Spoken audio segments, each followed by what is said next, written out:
സമർപ്പണം ക്രിസ്തീയ ജീവിതത്തിൻ്റെ ഏറ്റവും പരമപ്രധാനമായൊരു കാര്യം. സമർപ്പണം. ശുദ്ധീകരണം നമ്മുടെ ജീവിതത്തിൽ ലഭിക്കണമോ? വിശുദ്ധരായി തീരണമോ? ഒരു ശുദ്ധിമതിയായി തീരണമോ? ഒരു വിശുദ്ധനായി തീരണമോ? ദേവദാസി പറഞ്ഞതുപോലെ യേശുവിൻ്റെ മണവാട്ടിയായി ആ മണവറയിൽ എനിക്ക് കോടാനുകോടി യുഗങ്ങൾ ഒരിക്കലും അവസാനിക്കാത്തതായ നിത്യരാജ്യം. അതെല്ലാം പറയുമ്പോൾ ഞാനെൻ്റെ മനസ്സിൽ കണ്ടുകൊണ്ടാണ് പറയുന്നത്. യേശുവിനോടുള്ള വാസം, കണ്ണുനീരില്ലാത്ത രാജ്യം, സങ്കടങ്ങളില്ലാത്ത ദേശം, വേദനയില്ലാത്ത നല്ലൊരു ദേശം, ഒരിക്കലും ആരും കുറ്റപ്പെടുത്തുകയില്ല, ഉള്ളതുപോലെ മാത്രം പറയുന്നതായ ദേശം. അതിൻ്റെ ഒരു 10,000-ലൊരു അംശം, അതിൻ്റെ രുചി മാത്രമേ, ടേസ്റ്റ് മാത്രമേ നമുക്ക് ലഭിച്ചിട്ടുള്ളൂ. എന്നാൽ നാം വസിക്കാൻ പോകുന്ന രാജ്യം, ആ ശോഭന തീരത്ത്, പളുങ്ക് നദീ തീരത്ത്. ഇതൊന്നും വെറുതെ പറയുന്ന വാക്കുകളല്ല പ്രിയപ്പെട്ട ദൈവജനം. ഇതിനകത്ത് എഴുതി വച്ചിരിക്കുന്നത് മുഴുവനും സത്യമാണ്, സമ്പൂർണ്ണ സത്യം. ദൈവശ്വാസീയമാണ് ഈ ദൈവത്തിൻ്റെ വചനം. ഓരോ വാക്കുകളും ആ നിത്യശോഭന തീരത്ത് എത്തിച്ചേരുക, കർത്താവിൻ്റെ രാജ്യത്തിൽ വസിക്കുക. ഈ ലോകത്തിൽ ദുഃഖമില്ലാത്ത ഒരു കുഞ്ഞെങ്കിലും ഇവിടെ വന്നിട്ടുണ്ടോ? ഞാൻ പലപ്പോഴും ചോദിക്കാറുള്ള പോലെ ഇപ്പോഴും ചോദിക്കട്ടെ.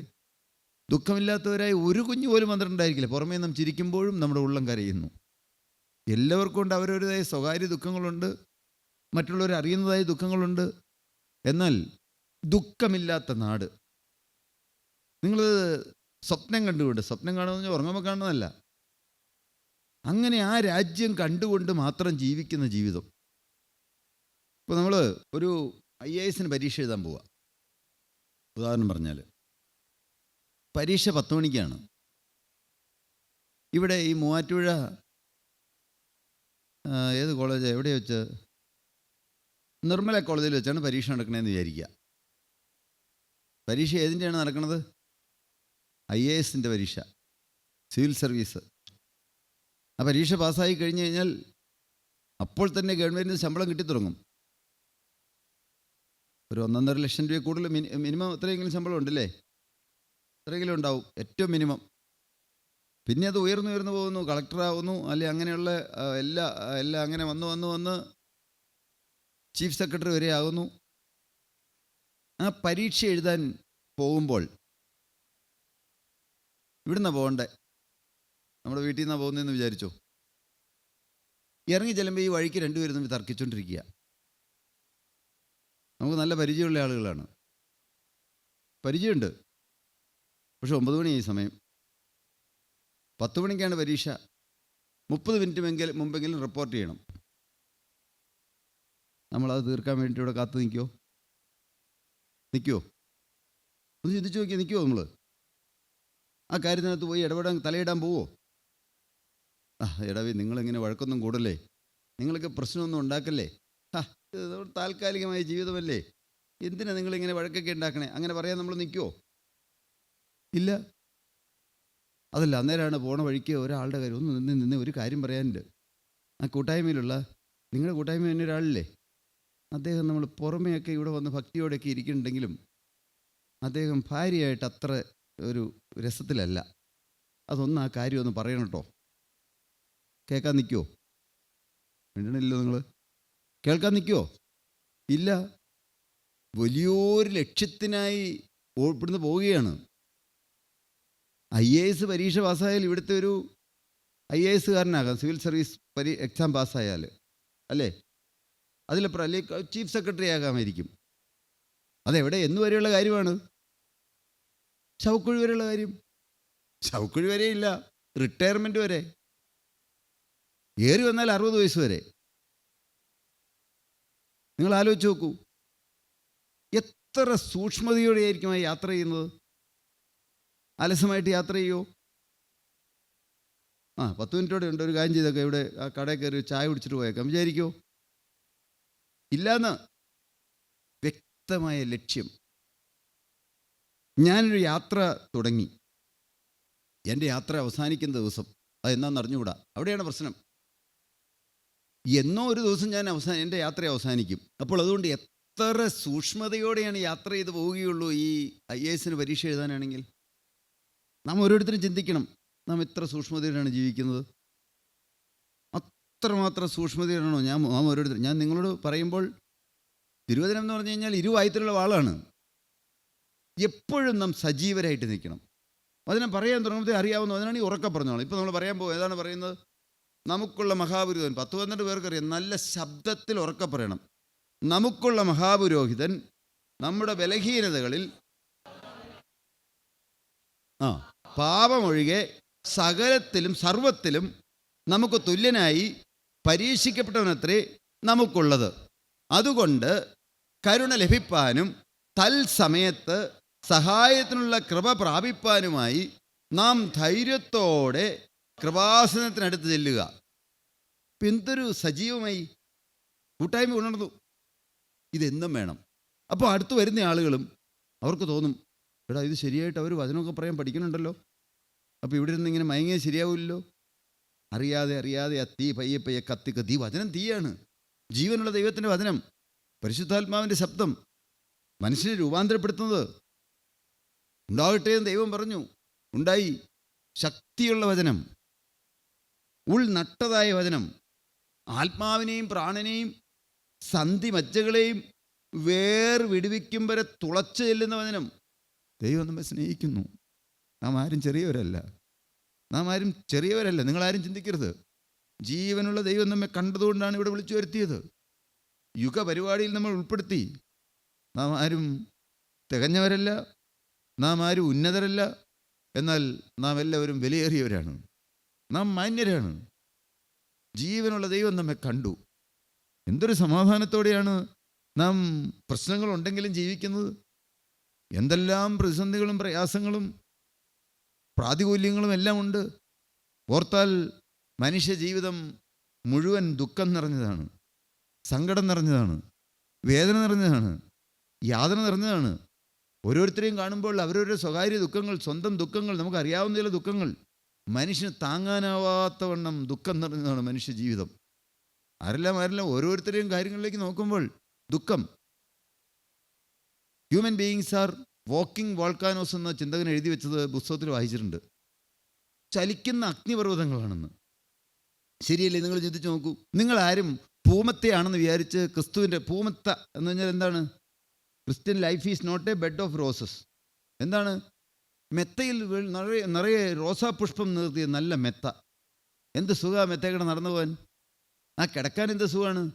അല്ല, ക്രിസ്തീയ ജീവിതം അങ്ങനെയല്ല. ക്രിസ്തീയ ജീവിതം എന്താണ്? മുള്ള് നിറഞ്ഞതാണ്.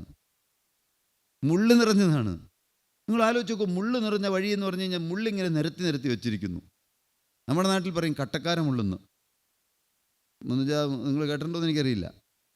നല്ല കട്ടിയുള്ള നല്ല മുള്ള്. അത് ഏതിൻ്റെയാണെന്ന് അറിയാൻ പാടില്ല. ഞങ്ങൾ അമ്മയും ചാച്ചനൊക്കെ പറഞ്ഞു കേട്ടിട്ടുണ്ട്. ആ മുള്ളിങ്ങനെ മുഴുവൻ ഇങ്ങനെ ഈ പാതയിലൂടെ ഈ നടന്നു പോകണം. ഇവിടെ വാഷ്റൂമിൽ പോകാനായിട്ട് ഇങ്ങനെ ഇങ്ങോട്ട് പോയി ഇതിലേ പോകണം. മുഴുവൻ മുള്ളിങ്ങനെ കുത്തി ഇങ്ങനെ വെച്ചേക്കാണെന്നിരിക്കട്ടെ, സിമെൻറ്റിൽ ഉറപ്പിച്ചും വെച്ചേക്കുക. കേട്ടോ? ക്രിസ്തു ജീവിതം അതാണ്. മുള്ളു നിറഞ്ഞ പാത. ആ പാതയിലൂടെയാണ് ക്രിസ്തു പോയത്. അതാണ് ഒരു ആശ്വാസം. മുമ്പേ യേശു പോകുന്നുണ്ട്. ആ യേശുവിനെ നോക്കിക്കൊണ്ടുള്ള യാത്ര. യേശു വിളിക്കുകയാണ്. പുറകിൽ നിന്ന് എല്ലാവരെയും മാടി വിളിക്കുന്നു. എന്നിട്ട് കർത്താവ് തിരിഞ്ഞു വന്നോട് പറഞ്ഞു, ഒരുത്തൻ എൻ്റെ പിന്നാലെ വരുവാൻ ഇച്ഛിച്ചാൽ. ഒരുത്തൻ, അതാണ് രക്ഷ വ്യക്തിപരമാണ്. ഒരു കുടുംബം എൻ്റെ പിന്നാലെ വരുവാൻ ഇച്ഛിച്ചാൽ എന്ന്. മറ്റേ യോശുവ പണ്ട് പറഞ്ഞു, ഞാനും എൻ്റെ കുടുംബവുമോ ഞങ്ങൾ യഹോവയെ സേവിക്കും. പിന്നെ അങ്ങ് വന്നപ്പോൾ യോശുവയുടെ മക്കളുടെ കാര്യങ്ങളൊന്നും പിന്നീട് പറയണില്ല, എവിടെ ഞാൻ കണ്ടിട്ടില്ല. ഞാനും എൻ്റെ കുടുംബവുമോ ഞങ്ങൾ യഹോവയെ സേവിക്കുമെന്നാണ് അദ്ദേഹം പറഞ്ഞത്. എന്നാൽ കർത്താവ് പറഞ്ഞു, ഒരുത്തൻ എൻ്റെ പിന്നാലെ വരുവാൻ ഇച്ഛിച്ചാൽ. ഒരനന്യാസും സഫീറെ ഒരുമിച്ച് ആലോചിച്ച് കൂടി എവിടെ ചെന്നു? അപ്പോസ്തലന്റെ കാൽക്കൽ ചെന്ന് മുട്ടുകുത്തി. രണ്ടുപേരും ഒരുമിച്ച് കൂടി മുട്ടുകുത്തി അവർ നഷ്ടപ്പെട്ടു പോകാനിട വന്നു. പക്ഷെ ഒരുത്തൻ എൻ്റെ പിന്നാലെ വരുവാൻ ഇച്ഛിച്ചാൽ, ഞാൻ എന്ന് പറഞ്ഞ ഒരു വ്യക്തി മാത്രം. ഭാര്യ വരുന്നുണ്ടോ? ഭാര്യയ്ക്ക് വേണമെങ്കിൽ വരാൻ സന്തോഷം. മക്കൾ വരുന്നുണ്ടോ? സന്തോഷം. അതിലേറെ സന്തോഷം. മക്കൾ വരുന്നില്ലേ? ദുഃഖമുണ്ട്. പക്ഷേ എങ്കിലും ഞാൻ ക്രിസ്തുവിൻ്റെ പിന്നാലെ പോകും എന്നുള്ള തീരുമാനം. ഭാര്യ വരുന്നില്ലേ? ദുഃഖമുണ്ട്, സങ്കടമുണ്ട്, ഇല്ലേ? ഭാര്യ കൂടെ വന്നില്ലെങ്കിൽ ദുഃഖമില്ലേ? ഭാര്യ വരാത്തവർക്ക് മനസ്സിലാവുള്ളത്. ഭാര്യയും ഭർത്താവും ഒരുമിച്ച് വന്ന് മുട്ടുമുത്തിയിരുന്ന് ദൈവത്തിൻ്റെ വചനം കേൾക്കാൻ ഇടയാകുക. പ്രിയപ്പെട്ട ദൈവത്തിൽ അവിടെ ഇരിക്കുന്നുണ്ട്, ഞാൻ പേര് പറയുന്നില്ല. അദ്ദേഹത്തിന് എന്ത് ദുഃഖമായിരുന്നിരിക്കും. എന്നാൽ ഏതാനും നാൾ മുമ്പ്, രണ്ടാഴ്ച മുമ്പ് ഭാര്യയോടെ വന്നു. നിങ്ങൾ ഇന്നലെ കേട്ടല്ലോ സാക്ഷ്യം. ഒരുമിച്ച് നാം കൂടി വരുമ്പോൾ ഈ ഹോളിൻ്റെ പ്രത്യേകതയല്ല, ഇവിടെ പ്രസംഗിക്കുന്ന ആരുടെയും പ്രത്യേകതയല്ല, ഇവിടെ സാധാരണക്കാരായ മനുഷ്യർ. എന്നാൽ നാം കൂടി വരുമ്പോൾ ദൈവത്തിൻ്റെ പരിശുദ്ധാത്മാവ് ഇറങ്ങി വരുന്നു. പരിശുദ്ധാത്മാവ് ആരെങ്കിലും ഒച്ചയെടുത്താലും ആ പരിശുദ്ധാത്മാവാണെന്ന് ആർക്കും തോന്നുമൊന്നുമില്ല. പരിശുദ്ധാത്മാവ് സംസാരിക്കുമ്പോൾ ഉള്ളം കത്തും, തീ കത്ത് പിടിക്കും, ഉള്ളത്തിന് കത്ത് പിടിക്കും. അവൻ നമ്മോട് സംസാരിച്ചുകൊണ്ടിരുന്നപ്പോൾ നമ്മുടെ ഹൃദയം കത്തിക്കൊണ്ടിരുന്നില്ല. ഉറക്കെ പറയൂ, അവൻ നമ്മോട് സംസാരിച്ചുകൊണ്ടിരുന്നപ്പോൾ നമ്മുടെ ഹൃദയം കത്തിക്കൊണ്ടിരുന്നില്ലയോ? ഹൃദയം കത്തുന്ന അവസ്ഥ. ആത്മാവ് വരുമ്പോൾ ഹൃദയം കത്തും, പരിശുദ്ധാത്മാവ് വരുമ്പോൾ ഹൃദയം കത്തും. ഹൃദയം കത്തുന്ന അവസ്ഥ. സമർപ്പണം, നമ്മുടെ മുഴുവനായിട്ടുള്ള സമർപ്പണം, സമ്പൂർണമായ സമർപ്പണം വന്നാൽ മാത്രമേ വിശുദ്ധരാകാൻ കഴിയുകയുള്ളൂ. മുഴുവനായും ക്രിസ്തുവിന് വിട്ടുകൊടുക്കുന്ന ആ ഒരവസ്ഥയിലേക്ക് വരണം. നാം വ്യക്തമായൊരു തീരുമാനമെടുത്താൽ, കർത്താവേ, ഞാൻ പാപത്തോട് എന്നേക്കുമായി യാത്ര പറയുന്നു, പിശാചിനോട് എന്നേക്കുമായി യാത്ര പറയുന്നു, സാത്താനോട് എന്നേക്കുമായി യാത്ര പറയുന്നു, യേശുവിനെ ഞാൻ രക്ഷകനായി, നാഥനായി, കർത്താവായി സ്വീകരിക്കുന്നു. അങ്ങനെ പറയുമ്പോൾ വ്യക്തമായിട്ടുള്ള തീരുമാനമാണെങ്കിൽ അവർ രക്ഷിക്കപ്പെട്ടു. കേൾക്കണേ, നിങ്ങൾക്ക് മനസ്സിലാവും, എല്ലാവർക്കും അറിയാം, എങ്കിലും ഒന്നോട് ഉറപ്പിക്കാൻ വേണ്ടി പറയുകയാണ്. രക്ഷിക്കപ്പെടുക എന്ന് പറഞ്ഞാൽ എന്താണ്? രക്ഷയിലാകുക എന്ന് പറഞ്ഞാൽ എന്താണ്? ശിക്ഷാവിധി മാറി കിട്ടുക എന്ന് പറഞ്ഞാൽ എന്താണ്? ദൈവത്തിൻ്റെ ആ കൃപയിലാകുക, ജീവൻ്റെ പുസ്തകത്തിൽ പേരെഴുതി കിട്ടുക. അതെല്ലാം വലിയ വലിയ കാര്യങ്ങളാണ്. എന്താണ് ഇതൊക്കെ അറിയാൻ പോണത്? എന്താണ്? പേർ വിളിക്കും നേരം കാണും, പേർ വിളിക്കും നേരം കാണും, പേർ വിളിക്കും നേരം കാണും, പേർ വിളിക്കും നേരം കാണുമെൻ പേരും. അന്ന് എൻ്റെ പേരോടെ ഉണ്ടായിരിക്കും എന്നുള്ള ഉറപ്പോടെ വെച്ച് പ്രാപിക്കണം. ജീവൻ്റെ പുസ്തകത്തിൽ പേരുണ്ടെങ്കിൽ. വെളിപ്പാട് ദിവസം എടുക്കണ്ട. വെളിപ്പാട് ദിവസം 20 അധ്യായം 11 വാക്യം താഴേക്ക് വായിക്കുമ്പോൾ അവിടെ പറയുകയാണ്, ഞാൻ വലിയൊരു വെള്ള സിംഹാസനവും അതിൽ ഒരുത്തൻ ഇരിക്കുന്നതും കണ്ടു. ഒരുത്തൻ എന്ന് പറഞ്ഞാൽ ആരാണ്? നിത്യ ന്യായാധിപതിയായ ക്രിസ്തു, ന്യായാധിപതികളുടെ ന്യായാധിപതിയായ ക്രിസ്തു, പുരോഹിതന്മാരുടെ പുരോഹിതനായ ക്രിസ്തു, രാജാക്കന്മാരുടെ രാജാവായ ക്രിസ്തു വെള്ളസിംഹാസനത്തിന് മുമ്പിൽ ഇരിക്കുന്നു. അന്ന് സ്വർലോകരുടെയും ഭൂലോകരുടെയും അധോലോകരുടെയും മുഴങ്കാലെല്ലാം അടങ്ങി അവിടെ വന്ന് നിൽക്കും. യേശുവാണ് കർത്താവെന്ന് എല്ലാ നാവും പറയിപ്പിക്കും. ഇന്ന് പറയാൻ മൂച്ചുള്ളവനെയൊക്കെ പറയിപ്പിക്കും. മുട്ടുകുത്തി നിർത്തിയിട്ട് ഇന്നത്തെ പ്രധാനമന്ത്രിയും ഇന്ത്യൻ പ്രധാനമന്ത്രിയും അമേരിക്കൻ പ്രധാനമന്ത്രിയും പാകിസ്ഥാൻ പ്രധാനമന്ത്രിയും എല്ലാം മുട്ടുകുത്തി അവിടെ നിൽക്കും. എന്നിട്ട് പറയിപ്പിക്കും യേശുവാണ് കർത്താവെന്ന് സ്വന്തം വായ കൊണ്ട് ഏറ്റു പറയിപ്പിക്കും. പക്ഷെ അതുകൊണ്ട് രക്ഷ കിട്ടില്ല. നാം അവിടെ കാണും. എന്നാൽ വെള്ളസിംഹാസനത്തിന് മുമ്പിൽ പോയി നാം ന്യായവിധിയെ നേരിടേണ്ടി വരികയില്ല. വെള്ളസിംഹാസനത്തിന് മുമ്പിൽ പോയി നാമും ആ കൂടെ ഉണ്ടാകും. കാരണം മരിച്ചവർ ആപാലവൃത്തം സിംഹാസനത്തിന് മുമ്പിൽ നിൽക്കുന്ന ഞാൻ കണ്ടു. നാം യേശുവിനോട് ചേർന്ന് എവിടെയാണ് നിൽക്കുന്നതെന്നറിഞ്ഞുകൂടാ. ആ ന്യായാധിപ സംഘത്തിൽ നാം അവിടെ ന്യായാധിപരുടെ ന്യായാധിപതിയായി ക്രിസ്തു നിൽക്കുമ്പോൾ അതിനോട് ചേർന്ന് എവിടെയെങ്കിലും ഒരു വശത്ത് നാം കൂടെ കാണും. എന്നാൽ ഓരോരുത്തരെയും ന്യായം വിധിക്കും. അന്ന് ജീവൻ്റെ പുസ്തകത്തിൽ പേരെഴുതി കാണാത്ത ഓരോരുത്തൻ്റെയും പേര് വിളിക്കും. പേര് വിളിച്ചിട്ട് എങ്ങനെയാ എന്ത് സ്മരണയുടെ പുസ്തകങ്ങൾ തുറക്കും. ആ പുസ്തകത്തിൽ എഴുതിയിരിക്കുന്നതിനനുസരിച്ച് ഓരോരുത്തരുടെയും പേരിൽ എഴുതി വച്ചിരിക്കുന്ന മുഴുവനും എല്ലാം വായിച്ചു കേൾപ്പിക്കും. എത്ര ഭയത്തോടെ വേണം നാം ജീവിക്കാൻ. നാം മനുഷ്യർ പറയുന്ന ഏത് നിസ്സാര വാക്കിന് ന്യായവിധിയിൽ കണക്ക് ബോധിപ്പിക്കേണ്ടി വരും. പ്രിയപ്പെട്ടവരെ, എത്ര ഭയത്തോടെ വേണം ജീവിക്കാൻ. നമ്മുടെ ഹൃദയത്തിലൂടെ പോകുന്ന ചിന്തകൾ. ഞാനിന്ന് സമർപ്പണത്തെക്കുറിച്ച് പറയാൻ ഉദ്ദേശിച്ചപ്പോൾ ഏതൊക്കെയാണ്? 1, ഹൃദയം സമർപ്പിക്കുന്നത്. 2, ഒന്ന് ഹൃദയം സമർപ്പിക്കുന്നു. 2, നിങ്ങളുടെ ശരീരം സമർപ്പിക്കുന്നു. 3, നമ്മുടെ കണ്ണുകൾ സമർപ്പിക്കുന്നു. 4, നമ്മുടെ വായ് സമർപ്പിക്കുന്നു. 5, നമ്മുടെ കാതുകൾ സമർപ്പിക്കുന്നു. 6, നമ്മുടെ കൈകൾ സമർപ്പിക്കുന്നു. 7, നമ്മുടെ മുഴങ്കാൽ സമർപ്പിക്കുന്നു. 8, നമ്മുടെ പാദങ്ങൾ സമർപ്പിക്കുന്നു. പ്രിയപ്പെട്ടവരെ, അങ്ങനെ ശരിയായ സമർപ്പണം ഇന്നൊരു ദിവസം കൊണ്ടൊന്നും പറഞ്ഞു തരില്ല. എന്നാൽ സമർപ്പണം, എന്തിനാണ് സമർപ്പണം? അങ്ങനെ വ്യക്തമായൊരു സമർപ്പണം എടുത്താൽ മാത്രമേ രക്ഷിക്കപ്പെട്ടാൽ പോരാ, ആഴമേറിയൊരു സമർപ്പണത്തിലേക്ക് പോവുക. സമ്പൂർണമായ സമർപ്പണം. എന്നെ തന്നെ മുഴുവനായും ക്രിസ്തുവിന് കൊടുക്കുക. അങ്ങനെ കൊടുത്തിട്ടുണ്ടോ എന്ന് നാം ഇത് ഓരോന്നും പറഞ്ഞു വരുമ്പോൾ നമുക്ക് തന്നെ മനസ്സിലാവും നമ്മുടെ സമർപ്പണം ഒട്ടും പൂർണ്ണമല്ലെന്ന്. ഞാനിത് വായിച്ച് ഞാൻ ഈ കാര്യങ്ങൾ ചിന്തിച്ചുകൊണ്ട് വന്നപ്പോൾ ഒരിക്കലും സമർപ്പണം ഒന്നും ആയിട്ടില്ലോ കർത്താവേ എന്നോർത്ത് ഞാൻ ഏങ്ങലടിച്ചു. ഇന്നലെ രാത്രിയിൽ എനിക്ക് ഉറക്കം വന്നില്ല കുറേ നേരത്തേക്ക്. ഏതാണ്ട് കുറേ അധികം നാളായിട്ട് ഞാൻ രാത്രി മുഴുവൻ അവിടെ ഇരുന്ന് വർക്ക് ചെയ്യുന്നതുകൊണ്ട് ഇന്നലെ കിടക്കാൻ തോന്നിയിട്ട് കിടക്കാൻ പറ്റുന്നില്ല. അപ്പോൾ എനിക്ക് സൗകര്യം കിട്ടി വായിക്കാനായിട്ട്. നിങ്ങൾ ഒരു മിനിറ്റ് പോലും പാഴാക്കരുത്. നിങ്ങൾ കിടന്നു കഴിയുമ്പോൾ കിടന്നു മറിഞ്ഞും തിരിഞ്ഞും കിടന്ന സമയം കളയരുത്. കിടന്നുറങ്ങിയാൽ ഉറക്കം വരുന്നില്ലേ, അപ്പോൾ ചാടി എഴുന്നേറ്റോളണം. എന്നിട്ട് ഒന്നുകിൽ തിരുവചനം വായിച്ചോളണം നിങ്ങൾക്ക് സൗകര്യമുള്ള സമയത്ത്.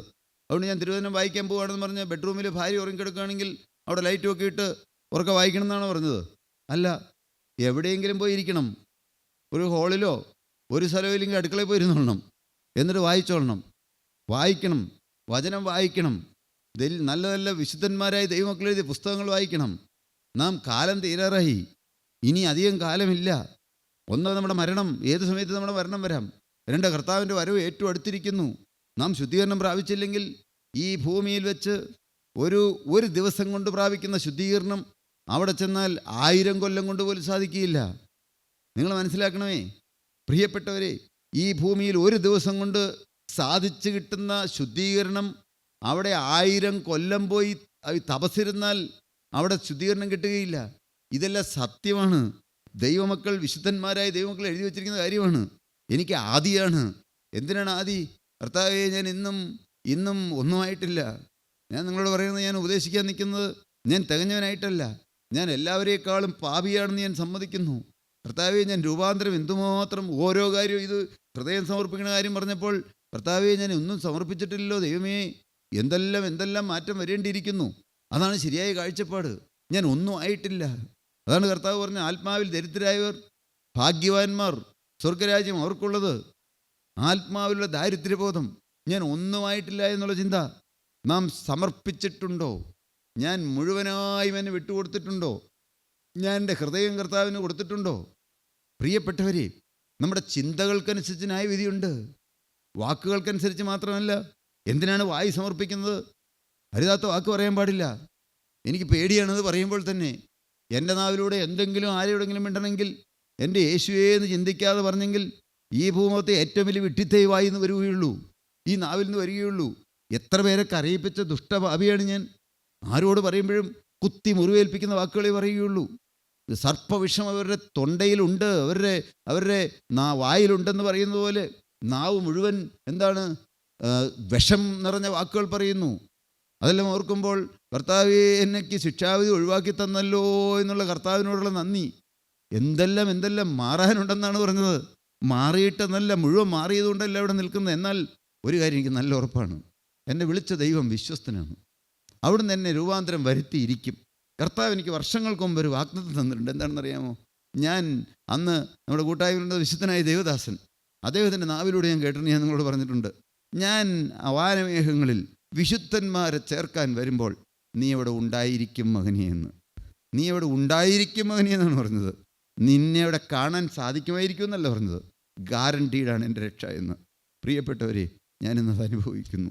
എപ്പോൾ മരിച്ചാലെന്താണ്, എന്ത് സംഭവിച്ചാലെന്താണ്, എന്ത് സംഭവിച്ചാലും എൻ്റെ കർത്താവിൻ്റെ രാജ്യത്തിലേക്ക് പറഞ്ഞു പോകണം. ആത്യന്തികമായ ചിന്ത അത് മാത്രമേ ഉള്ളൂ. ആരോടും പകയില്ല കേട്ടോ, ആരോടുമില്ല. പ്രിയപ്പെട്ടവരെ, ആര് മാറ്റി എന്നാണ് പറയുന്നത്? ജീവനുള്ള ക്രിസ്തു മാറ്റി. എന്തുകൊണ്ട് മാറ്റി? പരിശുദ്ധാത്മാവ് പ്രവർത്തിക്കുന്നതുകൊണ്ട് മാറ്റി. പരിശുദ്ധാത്മാവ് പാപബോധം തരിക മാത്രമല്ല, പരിശുദ്ധാത്മാവ് തീ കൊണ്ട് കഴുകിയെടുക്കുന്നു. പരിശുദ്ധാത്മാവ് തീ കൊണ്ട് കഴുകിയെടുക്കുന്നു. ഹൃദയം ശുദ്ധീകരിച്ച് കിട്ടുന്നു. വൈരാഗ്യങ്ങൾ മാറുന്നു, മനുഷ്യരോടുള്ള ഇഷ്ടക്കുറവുകൾ മാറുന്നു, മുഷിച്ചിലുകൾ മാറുന്നു, പിറുപിറുപ്പ് മാറുന്നു. ആരെന്ത് പറഞ്ഞാലും എന്താണ്? ആര് പറഞ്ഞാലും ഒരു കൂസലുമില്ല. ഇപ്പം ആരെന്ത് പറഞ്ഞാലും ഒരു കൂസലും ഇല്ലാണ്ടായി.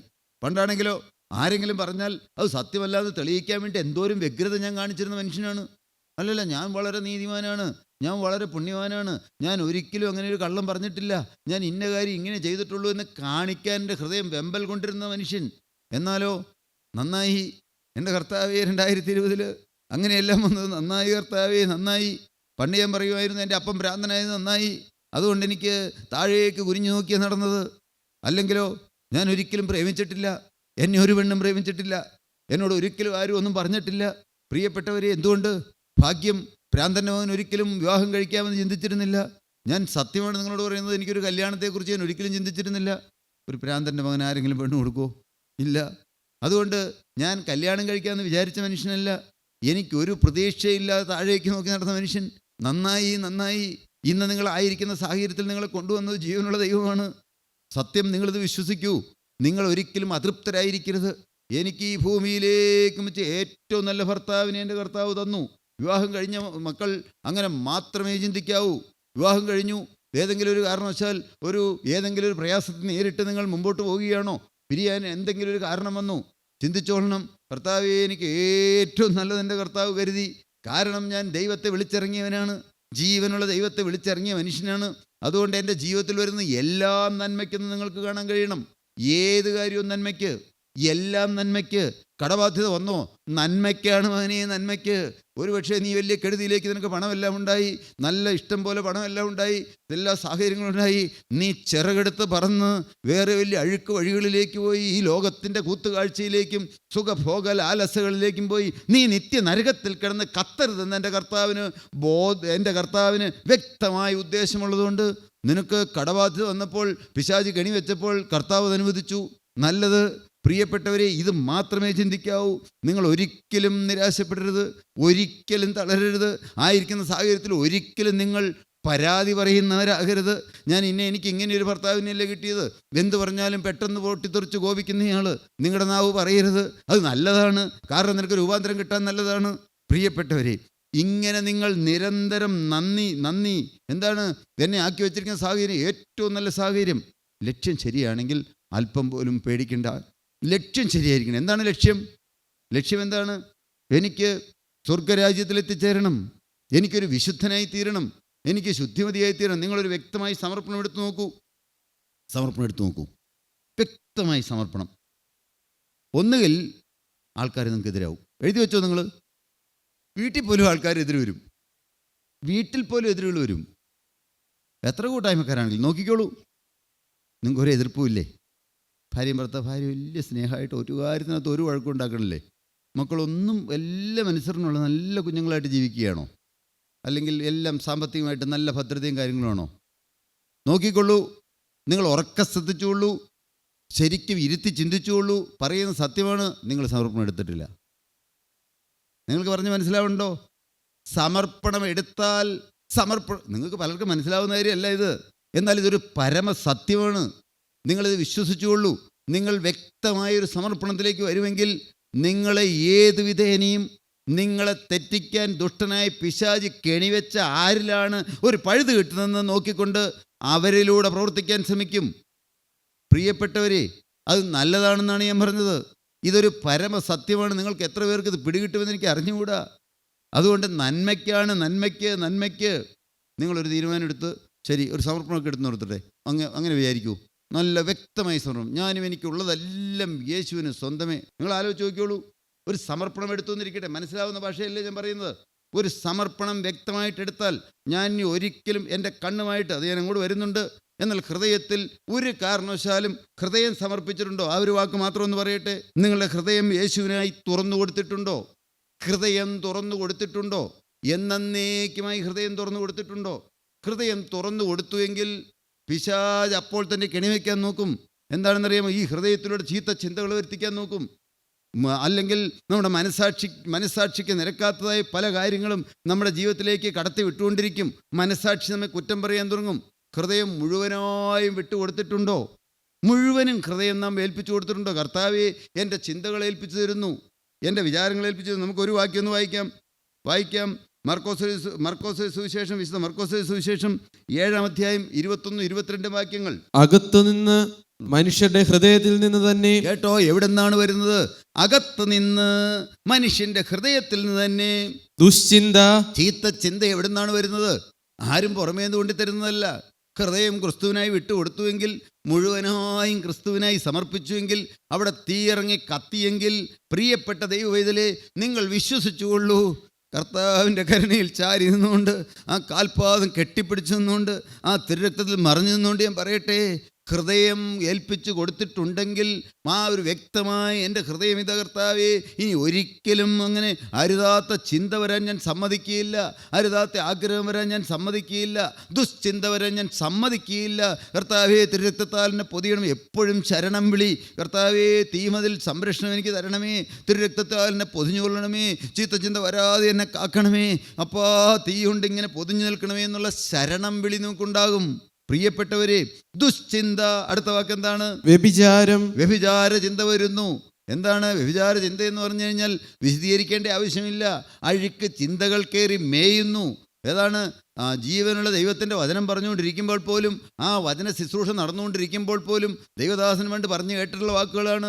ഇവിടെ വന്ന് വചനം പറഞ്ഞുകൊണ്ടിരിക്കുന്നു. അപ്പോൾ ഇവിടെ ഒരു ആരോ പുരുഷനോ സ്ത്രീയോ ആയിക്കൊള്ളട്ടെ, ആരെങ്കിലും ആയിക്കൊള്ളട്ടെ, അങ്ങനെ വചനം പറഞ്ഞുകൊണ്ടിരിക്കുമ്പോൾ പോലും അരുതാത്ത ചിന്ത അരിച്ചരിച്ച് കയറി വരുന്നു. പ്രിയപ്പെട്ടവർ, ഇതെല്ലാം ഹൃദയത്തിൽ നിന്നാണ് വരുന്നത്.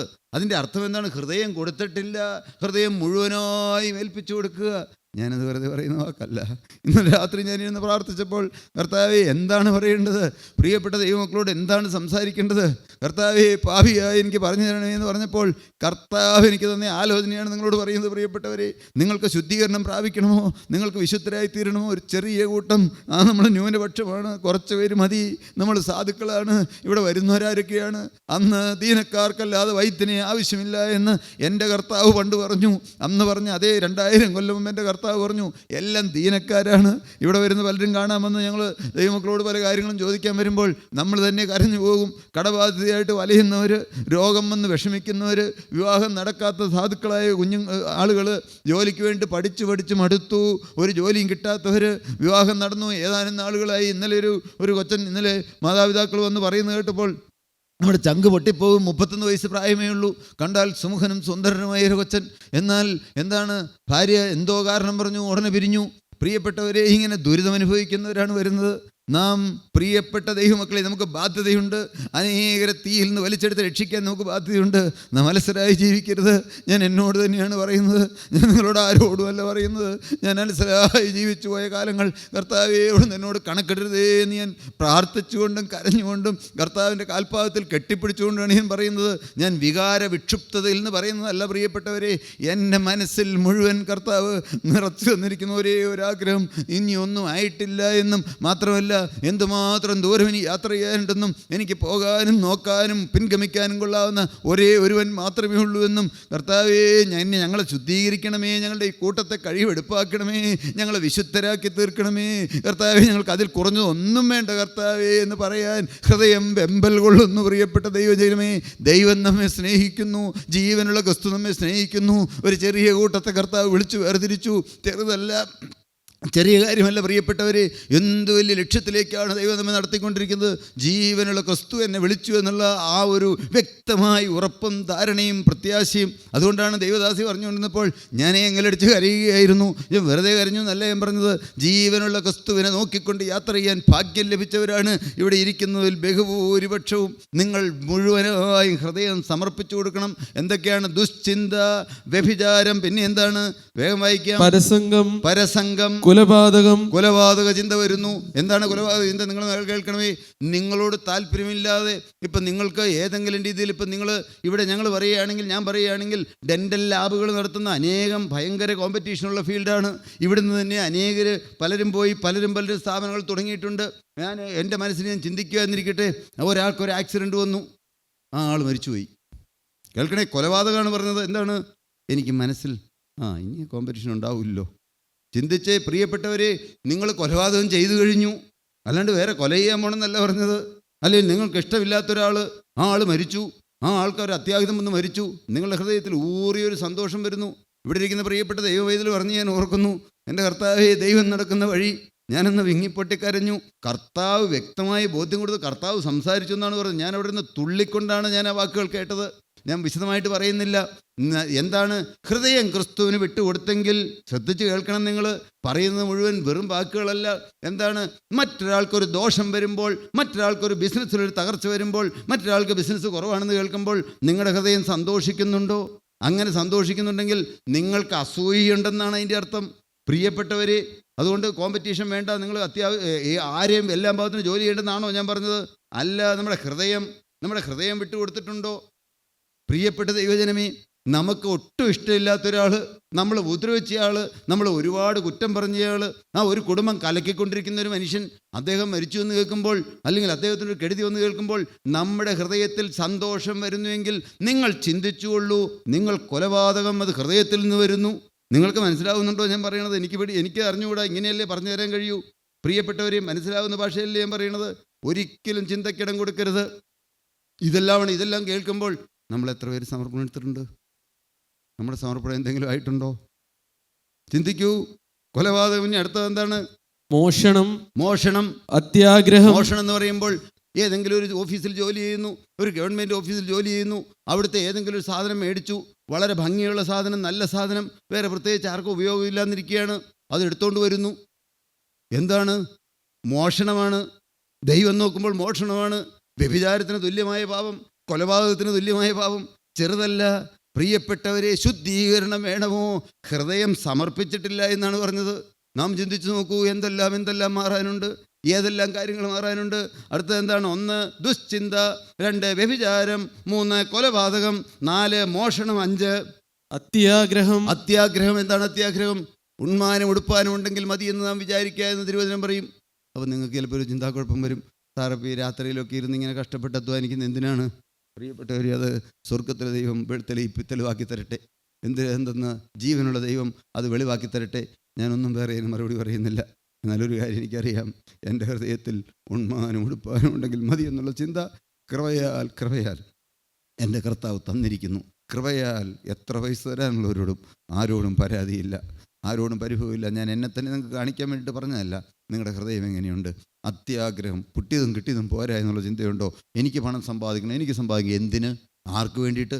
ഇപ്പം ഞാൻ എൻ്റെ മക്കൾക്ക് വേണ്ടി പണം സമ്പാദിച്ചു വയ്ക്കുന്നു. ഇവരാരും ദൈവത്തിൻ്റെ വഴിയിൽ അല്ലെങ്കിൽ പണം കൊടുക്കാതിരിക്കുന്നതാണ് നല്ലത്. അവർക്ക് മുട്ടുണ്ടായിട്ടെങ്കിലും അവർ തിരിയുമല്ലോ, ക്രിസ്തുവിലേക്ക് തിരിയുമല്ലോ.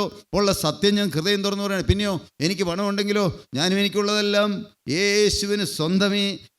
ഞാൻ എന്ന് പറഞ്ഞ മനുഷ്യൻ്റെ അവകാശിയായിരിക്കുന്നിടത്തോളം കാലം ഞാനും എനിക്കുള്ളതെല്ലാം യേശുവിന് സ്വന്തം. പരമാവധി കർത്താവിൻ്റെ വേലയ്ക്ക് കൊടുക്കുക. അതൊരു ജീവിതത്തിലെ കൊതിയാണ്, ദാഹമാണ്. എൻ്റെ പ്രിയപ്പെട്ടവരെ, സത്യം എല്ലാം സ്വർഗം കാണുന്നുവല്ലോ. പ്രിയപ്പെട്ടവരെ, ഇപ്പോൾ നിങ്ങളുടെ പുറമെയുള്ള കണ്ണുകൾ അടയ്ക്കൂ. യേശു മുമ്പിൽ വന്ന് നിൽക്കുന്നുണ്ടെന്ന് ചിന്തിക്കൂ.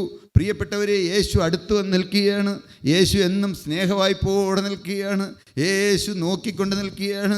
കർത്താവ് ഇറങ്ങി വന്നതെന്നാണ് നമ്മോട് ഈ കാര്യങ്ങളെല്ലാം പറഞ്ഞു തന്നത്. മാനുഷികമായ ബുദ്ധിയിലോ മാനുഷികമായ ചിന്തയിലോ ആലോചിച്ച വിഷയമല്ല. പ്രിയപ്പെട്ടവരെ, ജീവനുള്ള ദൈവം നമ്മെ സ്നേഹിക്കുന്നു. ദൈവം നമ്മെ ഒരിക്കലും തള്ളിക്കളയുകയില്ല. ഒരു നാൾ ഞാൻ നിന്നെ തള്ളിക്കളയുകയില്ല, ഞാൻ നിന്നെ ഉപേക്ഷിക്കുകയില്ലെന്നാണ് കർത്താവ് പറഞ്ഞിരിക്കുന്നത്. എന്നാൽ ക്രിസ്തുവിൻ്റെ കരങ്ങളിൽ നാം ആണെങ്കിൽ, ജീവിതം ക്രിസ്തുവിന് എന്നേക്കുമായി വിട്ടുകൊടുത്തിട്ടുണ്ടെങ്കിൽ, നമ്മുടെ ഹൃദയം ക്രിസ്തുവിന് വിട്ടുകൊടുത്തിട്ടുണ്ടെങ്കിൽ, മുഴുവനായും വിട്ടുകൊടുത്തിട്ടുണ്ടെങ്കിൽ, എല്ലാം സംരക്ഷിക്കപ്പെടേണ്ടത്, സംരക്ഷിച്ച് സൂക്ഷിക്കേണ്ടത് നമ്മുടെ ഉത്തരവാദിത്വമാണെങ്കിലും കർത്താവിൻ്റെ വേലി കെട്ടി ആ തിരുരക്ത കോട്ടയ്ക്കുള്ളിൽ നമ്മളെ കാത്ത് സംരക്ഷിക്കും, നമ്മെ കാത്തു പരിപാലിക്കും. നാം ആരും സമർപ്പണമായിട്ടില്ല, നമ്മളൊന്നും എത്തിയിട്ടില്ല, എങ്ങും എത്തിയിട്ടില്ല. ഇപ്പോൾ കർത്താവെ, ഇന്ന് ഈ ജൂലൈ മാസം 8-ാം തീയതി കർത്താവേ, ഇതാ 8 മണി, അടുത്ത സമയത്ത് 8 മണിക്ക് ഞങ്ങളിതാ കർത്താവേ തിരുസന്നിധിയിൽ വന്ന് നിൽക്കുകയാണ്. ഇപ്പോൾ ഞങ്ങൾ ഒരിക്കലും സമർപ്പണം ഒന്നുമായിട്ടില്ല, ഞങ്ങൾ സമർപ്പണം എടുത്തിട്ടില്ല. കർത്താവേ, ഞങ്ങളുടെ ദേഹവും ദേഹിയും ആത്മാവും എല്ലാം കൊടുത്തു എന്ന് ഞങ്ങൾ പറയാറുണ്ടെങ്കിലും കർത്താവേ, ഒരിക്കലും ഞങ്ങൾ സമർപ്പണം എടുത്തിട്ടില്ല എന്നുള്ള സത്യം ഞങ്ങൾ തിരിച്ചറിയുന്നു. എന്നാൽ ഞങ്ങൾ നിസ്സഹായരായി തിരുമുമ്പിൽ വരികയാണ്. കർത്താവേ, ഇപ്പോൾ അവിടുന്ന് ഞങ്ങളുടെ മധ്യത്തിൽ വന്നിട്ടുണ്ടെന്ന് ഞങ്ങൾ വിശ്വസിക്കുകയാണ്. ആ ആണിപ്പാടുള്ള കാൽപ്പാദം ഞങ്ങൾ കാണുകയാണ്. ഞങ്ങളുടെ ഓരോരുത്തരെയും മുമ്പിലൂടെ കർത്താവ് വരുന്നത് ഞങ്ങൾ കർത്താവെ ഞങ്ങളുടെ ഉൾക്കണ്ണാൽ കാണുകയാണ്. ആ തിരുവസ്ത്രത്തിൻ്റെ തൊങ്ങൽ കർത്താവെ, ഞങ്ങൾ പോകുമ്പോൾ ഇങ്ങനെ നടന്ന് അവിടുന്ന് ഞങ്ങളുടെ മധ്യത്തിലൂടെ നടക്കുമ്പോൾ കർത്താവെ, തിരുവസ്ത്രത്തിൻ്റെ തൊങ്ങൽ ഓരോരുത്തരുടെ മേൽ തൊടുവിച്ച് നടന്നു പോകണമേ എന്ന് ഞങ്ങൾ കർത്താവിനോട് പ്രാർത്ഥിക്കുകയാണ്. അന്ന് ആ രക്തസ്രാവക്കാരത്തി സ്ത്രീ ആ വസ്ത്രത്തിൻ്റെ തൊങ്ങലിലൊന്ന് ഏങ്ങി നിന്ന് വലിഞ്ഞു നിന്ന് തൊട്ടതേ ഉള്ളൂ. അപ്പോൾ അവിടുന്ന് ശക്തി പുറപ്പെട്ടു. ആ കർത്താവ് തന്നെയാണ് ഇന്നും ഞങ്ങളുടെ മധ്യത്തിൽ വന്നിരിക്കുന്നത്. അവിടുന്ന് 2000 വർഷം മുമ്പ് കർത്താവേ അന്ന് പലസ്തീനിലൂടെയും അന്ന് യെരുശലേമിലൂടെയും അന്ന് ശമരിയിലൂടെയും അന്ന് ഗലീല നാടിലൂടെയും എല്ലാം അന്ന് സഞ്ചരിച്ചു കർത്താവേ. അതുപോലെ അതേ കാൽപാദം വെച്ച് കർത്താവേ ആ പാവപ്പെട്ട സ്ത്രീ അന്ന് ആ സ്ത്രീ ഏങ്ങി വലിഞ്ഞത് തൊട്ടതുപോലെ കർത്താവേ ഇപ്പോൾ ഞങ്ങളിതാ ആഗ്രഹത്തോടെ ആ തിരുവസ്ത്രത്തിൻ്റെ തൊങ്ങലിൽ തൊടുവാനായി ഞങ്ങൾ കൊതിയോടെ ഇപ്പോൾ ഞങ്ങളുടെ കൈ നീട്ടിക്കൊണ്ട് ആത്മാവിൽ ഞങ്ങൾ കൈകൾ നീട്ടിക്കൊണ്ട് കർത്താവേ ഇതാ ഞങ്ങൾ ആ വസ്ത്രത്തിൻ്റെ ആ തൊങ്ങലിലൊന്ന് തൊട്ടുകൊള്ളട്ടെ. ശക്തി പുറപ്പെടണമേ കർത്താവേ. തീരുമാനമെടുക്കുന്നവരുടെ മേൽ ആണിപ്പാടുള്ള കരം വെക്കണമേ. തിരുരക്തം പുരണ്ട കരം വെക്കണമേ. ഞങ്ങളുടെ ഹൃദയം ഇതാ കർത്താവേ സമ്പൂർണ്ണ യാഗമായി കർത്താവേ ഞങ്ങളുടെ ഹൃദയത്തിൽ നിന്ന് ദുശ്ചിന്ത മാറണം, വ്യഭിചാര ചിന്ത മാറണം, അഴുക്ക് ചിന്ത മാറണം, മോഷണ ചിന്ത മാറണം, കൊലപാതക ചിന്ത മാറണം കർത്താവേ. ഞങ്ങൾക്കത് സാധ്യമല്ല. ഞങ്ങളെ അവിടുന്ന് കഴുകണമേ. തിരുരക്തം ഞങ്ങളെ തളിക്കണമേ. ഞങ്ങളെ അവിടുന്ന് ശുദ്ധീകരിക്കണമേ. ഞങ്ങളല്ലാതാക്കി മാറ്റണമേ കർത്താവേ. ഓരോരുത്തരുടെ മേൽ തിരുരക്തം തൊടുവിക്കണമേ കർത്താവേ. ഞങ്ങൾ ഒരുമിച്ച് വന്ന് ആ കാൽപാദത്തിലേക്ക് ഞങ്ങൾ ഒരുമിച്ച് വന്ന് ഞങ്ങൾ ഓരോരുത്തരായിട്ട് കർത്താവേ വന്ന് ആ കാൽപാദത്തിൽ ഞങ്ങൾ കുമ്പിടുകയാണ്. ആ കാൽപാദത്തിൽ ഞങ്ങൾ മുത്തുകയാണ് കർത്താവേ. തിരുരക്തം ഞങ്ങളെ തൊടുവിക്കണമേ. ഞങ്ങളെ ഓരോരുത്തരെ അനുഗ്രഹിക്കണമേ. ദൂരെ ആയിരിക്കുന്ന പ്രിയപ്പെട്ട ദൈവമക്കളെ, അങ്ങ് ദൂരെ ഇരുന്ന് തിരുവചനം സൃഷ്ടിക്കുന്ന ഓരോരുത്തരുടെ മേൽ കർത്താവേ അവരവരായിരിക്കുന്ന മുറിയിലേക്ക് ഇപ്പോൾ കടന്നു ചെല്ലണമേ. രോഗികളായിരിക്കുന്നതിന് മേൽ അവിടുത്തെ ആണിപ്പാടുള്ള കരം വയ്ക്കണമേ. തിരുരക്തം പുരണ്ട കരം വയ്ക്കണമേ. രോഗികളുടെ മേൽ തിരുരക്തം പുരണ്ട കരം തൊടുവിച്ച് അവർക്ക് രോഗസൗഖ്യം കൊടുക്കണമേ. ഹൃദയത്തെ കഴുകി വെടിപ്പാക്കണമേ. ഹൃദയത്തിൻ്റെ മലിനതകൾ കഴുകിക്കളയണമേ. ഞങ്ങൾക്ക് സാധ്യമല്ല കർത്താവേ. ഞങ്ങൾ നിസ്സഹായരാണ് കർത്താവേ. അവിടുന്ന് അത്ഭുതം പ്രവർത്തിക്കണമേ. അവിടുന്ന് ഞങ്ങളെ അനുഗ്രഹിക്കണമേ. ഞങ്ങളെ അവിടുന്ന് വിശുദ്ധരാക്കി തീർക്കണമേ. ഞങ്ങൾ ഓരോരുത്തരെയും അവിടുന്ന് പൊതിഞ്ഞു പിടിച്ചു കൊള്ളണമേ. എല്ലാം അപ്പൻ്റെ കാര്യങ്ങളിലേക്ക് ഞങ്ങൾ താഴ്ത്തി ഏൽപ്പിക്കുകയാണ് കർത്താവേ. ഇനിയുള്ള ദിവസങ്ങളിലെല്ലാം ഞങ്ങളെ കാത്ത് പരിപാലിച്ച് അവിടുന്ന് സംരക്ഷിക്കണമേ. ഞങ്ങളുടെ സുവിശേഷകരെ ഇവിടുന്ന് വീടുകൾ പോകുമ്പോൾ അവരെ ഇവിടുന്ന് പൊതിഞ്ഞു പിടിച്ചു കൊള്ളണമേ. ദുഷ്ടൻ തൊടാതെ വണ്ണം കാക്കണമേ. ഞങ്ങളുടെ രോഗികളായിരിക്കുന്നവർ കർത്താവേ, ആശുപത്രിയിലായിരുന്നവരെ ഇവിടുന്ന് കൊണ്ടുവന്നു. എന്നാൽ ഇപ്പോഴും രോഗികളായിരിക്കുന്നവരുണ്ട് കർത്താവേ. വിഷമിക്കുന്നവരുണ്ട്, പനിയായിട്ട് കഴിഞ്ഞു കൂടുന്നവരുണ്ട്, വീട്ടിൽ വയറിളക്കവും ഛർദിയുമായിട്ട് കഴിഞ്ഞു കൂടുന്നവരുണ്ട്. എല്ലാവരുടെയും മേൽ ആണിപ്പാടുള്ള കരം വെച്ച് തിരുരക്തം പുരണ്ട കരം വെച്ച് തിരുരക്തത്തിന്റെ മുദ്ര കൊടുത്ത് ഓരോരുത്തരെയും അനുഗ്രഹിക്കണമേ. എല്ലാം ഞങ്ങൾക്ക് വേണ്ടി ജീവൻ വെച്ച അരുമനാഥന് യേശുവിൻ നാമത്തിൽ പ്രാർത്ഥിക്കുന്നു, കേൾക്കണമേ. ആമീൻ.